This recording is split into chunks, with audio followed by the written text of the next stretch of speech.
Doctor Who, The Fires of Pompeii, the second episode of Series 4, is written by James Moran and it's starring David Tennant and Catherine Tate. So yeah, Russell T Davies has planned that in the first New Who series after watching Pompeii The Last Day documentary, but this episode position is given to Boomtown and the idea has been dropped for 3 years. James Moran, who wrote Torchwood, Sleeper and the Severance movie, has been requested to write this episode and he had a difficult time doing it. He had to rewrite the Doctor's opening lines over 20 times, and the Pyrovile were previously called Pyroviliaxians and Pyrovalians. So the episode begins with the Doctor and Donna arrived in Pompeii.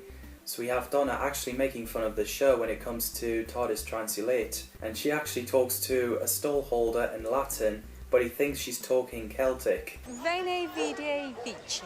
Huh? Sorry?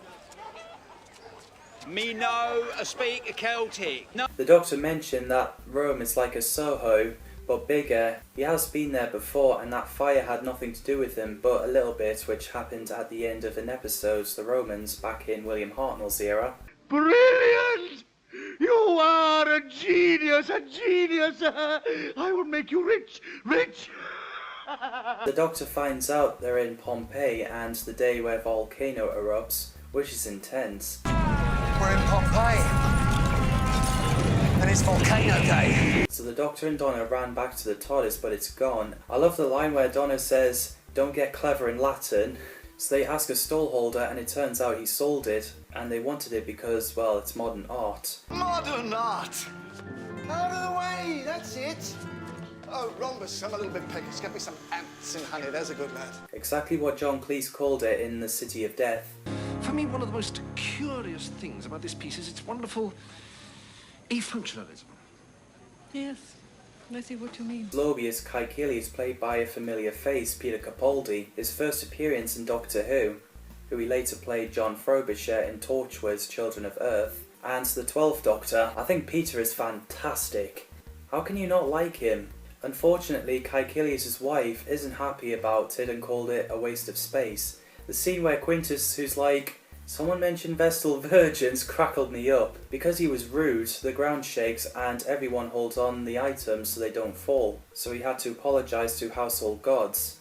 So the daughter, Evelina, has an eye tattoo on both of her hands, and she was promised to the Sibylline Sisterhood. I like the Sisterhood, I thought they looked nice. The leader High Priestess is kinda scary, especially when her voice changes and shouted,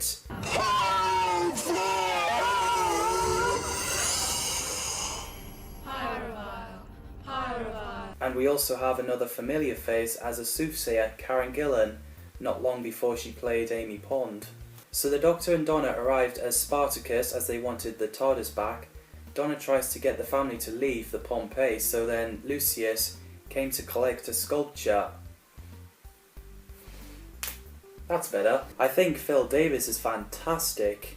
So Lucius has an electrical circuit giving the prophecies which explains a story arc happening in the series. He tells the Doctor that she's returning, which is Rose Tyler, and also Pyrovilia, the planet, is missing, and he tells Donna there's something on her back which is a time beetle. Evelina manages to explain the truth, finding out about the Doctor that he's from Gallifrey, Lord of Time, and his name is written on the Medusa Cascade, and Donna from London in many years in the future.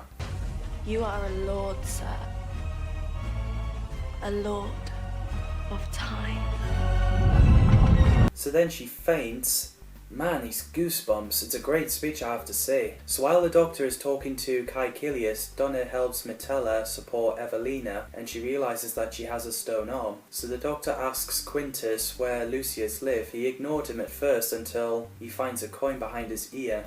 So Quintus leads the Doctor to Lucius' house. Quintus is shocked that there are 5 circuits because he said he only had 1. The Doctor explains that it's common practice for a criminal to acquire the required parts from the different places to avoid suspicion. Meanwhile, Evelina covers her eyes, communicating with the Sisterhood. Because they think Donna's false prophet, they say that she must be sacrificed. So the Doctor and Quintus got caught by Lucius and helped him assemble the marble plaques into a circuit board. We also find out that Lucius has a stone arm. Russell T Davies got James Moran to add jokes in there like Lucius Petrus Dexterus with a stone right arm. TK Maximus and Spartacus from a Spartacus film.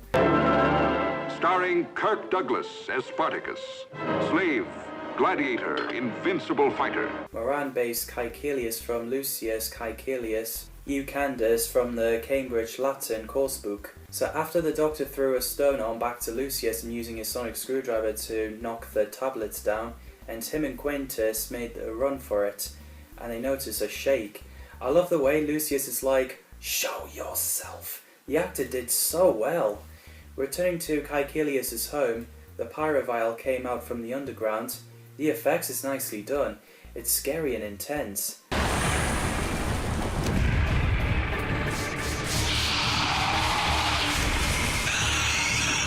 Poor guy, that pyrovial breathed fire at him and got burnt. While Donna gets abducted by Sisterhood, the Doctor tries to reason with it, but then threw a bucket of water on it. So after it got destroyed, he noticed that Donna is missing. I just love the way Donna rants at the Sisterhood for using her as a sacrifice. Listen, sister, you might have eyes on the back of your hands, but you'll have eyes on the back of your head by the time I finish with you. Let me go! So the Doctor arrived to set Donna free. He talks to the High Priestess, and we learn that there's a pyrovial growing inside her, and that pyrovial in the villa is an adult pyrovial. So after Donna found a way to open the underground to the volcano, the Sisterhood say the weapon the Doctor is carrying is harmless, but he said it's got a sting, and yeah, it does, as he squirt at the High Priestess with a water pistol. I just love the way Donna points out that he fought her off with a water pistol. So down the volcano, the Doctor explains how he sees the universe, what it is, and what can happen. He answered that 20,000 people died, which upset Donna, and the Doctor didn't seem to be okay with it either. But he has to let it happen because, well, it's a fixed point in time. Because Pyrovial knows the Doctor and Donna are there, they locked themselves into escape pod, and they found out that Pyrovial are using Vesuvius to set up a fusion matrix to convert millions of humans into Pyrovials. The matrix will bleed off so much of Vesuvius pent-up energy that won't be enough to trigger the eruption. So they reverse the machine. Vesuvius roars into life. Suddenly the new prediction of Pompeii's destruction hits the soothsayer, as both Lucius and the Pyrovials at the centre of the explosion are destroyed almost instantly.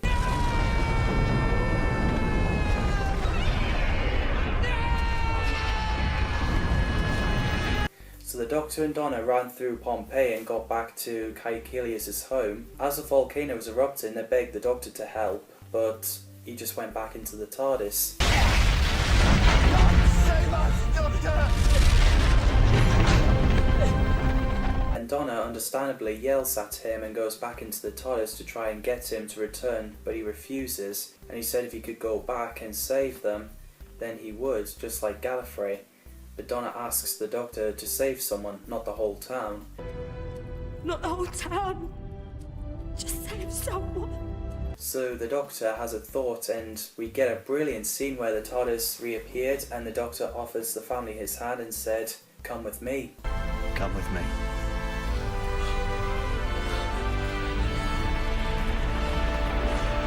That's the moment where the Doctor learned to always save someone at all costs.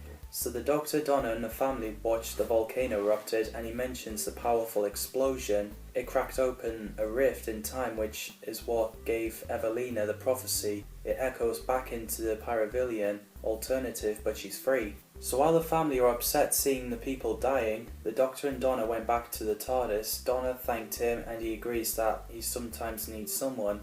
We get another welcome aboard line. I love it. Welcome aboard.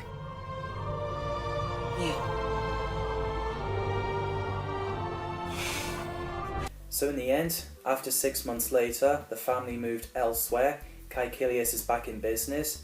Evelina wears a sexy outfit going on a date, with Caecilius going like, "You're not wearing that," but she points out like what girls wear. And yeah, Quintus is training to be a doctor, so he thanked the household gods with a stone image of the Doctor, Donna and the TARDIS, which is cool. So yeah, that's the Fires of Pompeii, Best Rome episode. What did you guys think of it?